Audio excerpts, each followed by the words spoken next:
அனைவருக்கும் வணக்கம். அம்பேத்கர், ராம்ஜி அம்பேத்கர், இவரை பற்றி அவர்கிட்ட பிடிச்ச விஷயம் எனக்கு சொல்கிறேன்னு உங்களுக்கு சொல்லியிருந்தேன். அந்த விஷயத்தை சொல்கிறது தான் அந்த வீடியோ. உலகம் என்பது ஒரு உருண்டை. இந்த உலக உருண்டையில் பல உயிரினங்கள் பிறக்குது, பல உயிரினங்கள் இறக்குது. அதில் நம்மளை மாதிரி மனிதர்களாக பிறந்த சில உயிர்கள் பல சாதனைகளை பண்ணோம். சில உயிர்கள் ஒன்றுத்துக்கும் பிரயோஜனம் இல்லாமல் அழிஞ்சு போயிடும். அந்த ஒன்றுத்துக்கும் பிரயோஜனம் இல்லாமல் அழிஞ்சு போகிறதெல்லாம் நம்ம பேசுகிறது கிடையாது, யோசிக்கிறது கிடையாது.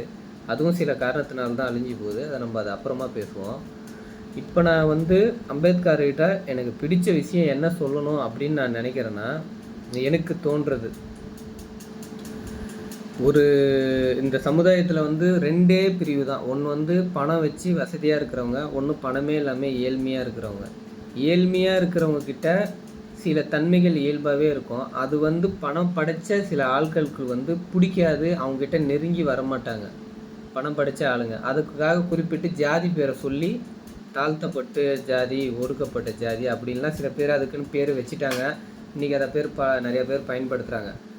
அதே மீனிங்லேயே நானும் சொல்கிறேன். அந்த மாதிரி காசு இல்லாமல் இருக்கிற ஆளுங்க இடத்துல பிறந்தவர் தான் அம்பேத்கர், ராம்ஜி. இவர் என்ன பண்ணுறாருன்னா, அதாவது அவர் பிறந்த இடம் எப்படின்னா, அந்த இடத்துல எச்சை கூட ஒரு ஆள் தரையில் துப்பக்கூடாது. எச்சை துப்பினாலும் அந்த மண் எல்லாமே அழுக்காயிடும், அந்த சமுதாயமே அழுக்காயிடும். அப்படின்றதுனால கழுத்துலேயே ஒரு கயிறை கட்டி ஒரு டப்பா வச்சுருக்கணும். அந்த எச்சையை அதில் தான் துப்பணும் அப்படின்னு மனம் படைச்ச ஆளுங்க அந்த காலத்தில் இருந்திருக்காங்க. அப்படிப்பட்ட இடத்துல தான் இவர் அம்பேத்கர் பிறக்கிறாரு. அதே மாதிரி இப்போ நடந்து போகிறோன்னு வச்சிங்களேன், நம்ம காலச்சில் இன்னொரு காலச்சி படக்கூடாது. பணம் படைத்தவங்க காலோடைய அச்சு இந்த ஏழ்மையாக இருக்கிறவங்க காலடியில் படக்கூடாதுன்றதுனால அவங்க இடுப்புலேயே தொடப்பத்தை கட்டிக்கிட்டு நடந்து போகணும். நடந்து போய்கிட்டே இருந்தாங்கன்னா அந்த காலடியெல்லாம் அலைஞ்சிடும்ல. அந்த மாதிரி நிறைய ரூல்ஸுகள் நம்மளுக்கு இப்போது காலம் எவ்வளவோ கடந்து வந்துட்டோம், மறைஞ்சி போச்சு. சில ரூல்ஸுகள்லாம் இந்த மாதிரி நம்மளுக்கு தெரிஞ்சது, மீதிலாம் எவ்வளவோ தெரியாமல் போச்சு. அந்த மாதிரி இடத்துல பிறந்தவர் தான் அம்பேத்கர். அவர் பிறந்து என்ன பண்ணுறாரு, சின்ன வயசாக இருக்கும்போதே அவர் ஸ்கூல் போகிறாரு.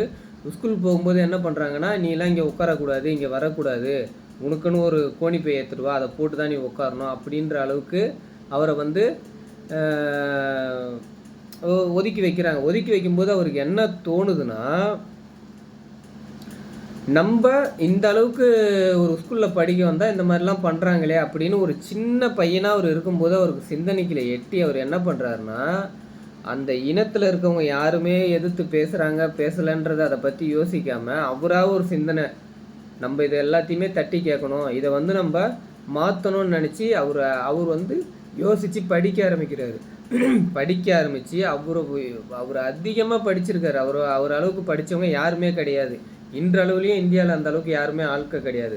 அப்போ அவருடைய எந்த அளவுக்கு அவர் வெறித்தன்மை வந்திருக்கும் பாருங்கள். நம்ம எந்த அளவுக்கு படிக்கணும், எல்லாத்தையுமே தெரிஞ்சுக்கிட்டு நம்ம இவங்ககிட்ட ஃபைட் பண்ணணும், இவங்களுக்கு புரிய வைக்கணும் அப்படின்னு நினச்சி என்ன பண்ணுறாரு, அதிகமாக படிக்கிறாரு. படித்து அவர் நம்ம இந்தியாவுடைய அதாவது முதல் சட்ட அமைச்சராகவே ஆகிறாரு. நம்ம இந்தியாவில் சுதந்திரம் பெற்றதுக்கப்புறம் நம்ம நிறைய ஆளுங்கள்லாம் ஒன்றா சேர்ந்து நம்மளுக்குன்னு ஒரு சில ரீசன் வகுப்பாங்கள்ல. அந்த ரீசனில் நம்ம அதாவது ஒரு ஒடுக்கப்பட்ட ஆள், ஒரு தாழ்த்தப்பட்ட ஆள் நீங்கள் நல்லா புரிஞ்சுக்கணும், இதெல்லாமே நம்ம தமிழ்நாட்டில் நடக்கல, மத்திய பிரதேசத்தில் நடக்குது. ஓகேவா? அவர் முதல் சட்ட அமைச்சராக நம்ம இந்தியாவில் அவர் தான் அந்த அளவுக்கு படிச்சிருக்காரு. எங்கேயோ ஒரு மூலையில் பிறந்தவர் முதல் சட்ட அமைச்சராக வந்திருக்காரு. அப்போ எந்த அளவுக்கு அவர் படிச்சிருப்பாருன்றதை பாருங்கள். ரெண்டாவது இந்திய அரசியல்னால் எப்படி வழி நடத்தணும், என்னென்ன சட்டத்திட்டம் பண்ணணும்னு தெரியல. அந்த அரசியல் அமைப்பு வரைவு குழு தலைவராக இருந்திருக்காரு. ஓகேவா? அதுக்கப்புறம் அவர் என்ன பண்ணுறாருன்னா, டிசம்பர் 6, 1956 இறந்து போகிறாரு. அவர் இறந்ததுக்கப்புறம் 1960 90ல் வந்து அவருக்கு பாரத ரத்னா விருது கொடுக்குறாங்க. நான் வந்து ஷார்ட்டாக உங்களுக்கு ஷார்ட் பை ஷார்ட்டாகவே சொல்கிறேன்.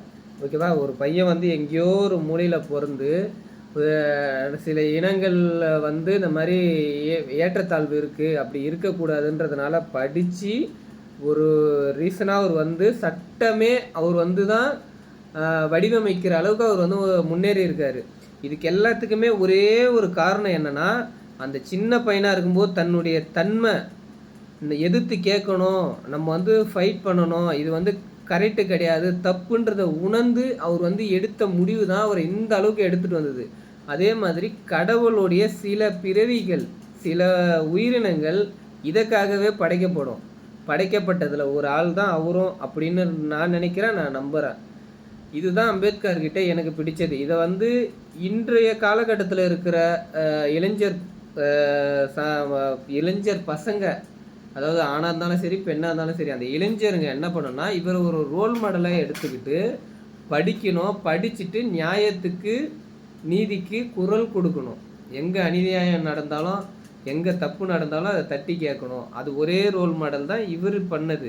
அதே தான் ஃபாலோ பண்ணணும் எல்லாருமே. அதை தான் நான் வந்து அவர்கிட்ட எனக்கு பிடிச்சது.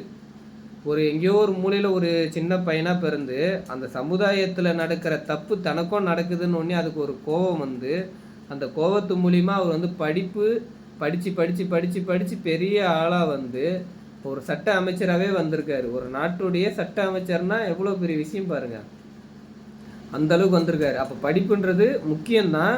அதே சமயத்தில் நம்ம எதுக்காக படிக்கிறோன்றது முக்கியம். படிச்சுட்டு நம்ம ஒன்றுமே இல்லாமல் போகிறவங்களும் இருக்காங்க. படிச்சினோம் நம்ம எந்த நோக்கத்துக்கு படிக்கிறோமோ அந்த நோக்கத்தை நிறைவேற்றணும். அந்த ரூட்டில் தான் நம்ம போகணும். அதை நோக்கி தான் நீங்கள் நகர்ந்து வரணும். அதுக்கு தான் இந்த விஷயத்த சொல்ல வரேன். ஓகேவா? அம்பேத்கர்கிட்ட எனக்கு பிடிச்ச விஷயம் இதுதான்.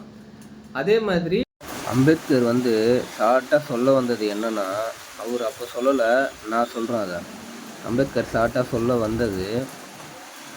சொல்ல நினச்சது, நீ எந்த சாதியில் பிறந்தன்னு இங்கே முக்கியம் இல்லை, எதை சாதிக்க இங்கே பிறந்தன்னு தான் முக்கியம். இதை தான் அவர் சொல்ல வந்தார். ஓகே, அம்பேத்கர்கிட்ட பிடிச்ச விஷயம் இதுதான். இதை வந்து எல்லாருமே ஃபாலோ பண்ணுங்கள். நல்லா புரிஞ்சுக்கணும், இது எல்லாமே மத்திய பிரதேசத்தில் நடந்தது, தமிழ்நாட்டில் நடந்ததில்ல. ஆனால் எல்லாமே ஒரு உலக உருண்டை தான். அந்த உருண்டைக்குள்ளே தான் நம்ம எல்லாருமே இருக்குமே தவிர எல்லாரும் அவங்க இவங்க வேறு வேறு கிடையாது. அது வந்து இயல்பாக பிரிச்சுக்கிட்டது, மக்களுக்குள்ளே அவங்கவுங்களா பிரிச்சுக்கிட்டது. நம்ம எல்லாருமே ஒன்று தான். மனித இனம்னு பார்க்க போனால் மனித இனம் ஒன்று தான். ஓகேவா? இதில் ஏற்றத்தாழ்வுன்றது எனக்கு தெரிஞ்சு கிடையாது. ஆனால் அதே சமயத்தில் நம்ம ஒரு ஏதோ ஒன்று சாப்பிட்டுக்கிட்டு இருக்கிறோன்னா, எதிர்த்த மாதிரி ஒருத்தவங்க அழுக்கு ட்ரெஸ் போட்டோ இல்லை ஒரு மாதிரி வந்திருந்தாங்கன்னா, சில பேர் மன இயல்பாகவே சாப்பிட்றீங்களாங்க, எதனா வாங்கிட்டு வரட்டா அப்படின்னு சொல்லி அவங்களுக்கு சாப்பாடு கொடுப்பாங்க. சில பேர் தன்னால் சாப்பிட முடியாமல் அதை மூடி வச்சுட்டு எழுந்து போவாங்க. இது வந்து இயல்பு. இந்த இயல்பு வந்து மாற்ற முடியாது. அதே மாதிரி மனிதர்களுக்குள்ள சில பேர் கீழே விழுந்துட்டாங்கன்னா ஓடி போயிட்டு அவங்கள தூக்குற தன்மை வந்து இயல்பாகவே சில மனிதர்களுக்கு இருக்கும். அதே சமயம் நீங்கள் பார்க்க போனீங்கன்னா, ஏதோ ரோட்டோரத்தில் போயிட்டுருக்கிறோன்னா வேணுனே போய் இடித்து விழ வச்சுட்டு அதை சிரித்து பார்த்துட்டு போகிறவங்களும் இருக்காங்க பைக்கில். ரெண்டுமே மனித இனம்தான். ஓகேவா? இதில் நம்ம வந்து நல்ல விதமாக நடந்துக்கிட்டால் எந்த பிரச்சனையும் யாருக்குமே கிடையாது. அந்த ஈகோன்றது வெளியே வந்து அந்த விளையாட்டு தன்மைன்றது அது கூட மிக்சிங் ஆச்சுன்னா தான் இங்கே பிரச்சனை எல்லாமே அது ஸ்டார்ட் ஆகுறது. அதனால தான் ஸ்டார்ட் ஆகுது. ஓகேவா? இதை தான் நான் சொல்லணும்னு நினச்சேன். ஷார்ட்டாக சொல்கிறேன். இது வந்து நான் ஷார்ட்டாக சொல்கிறதுனால உங்களுக்கு தெளிவாக புரியாது. ஆனால் நான் வச்ச பாயிண்ட் எல்லாமே உங்களுக்கு இப்போ புரியலனாலும் பிற்காலத்தில் புரியும். நான் கண்டிப்பாக நம்புகிறேன். ஓகே, பாய்.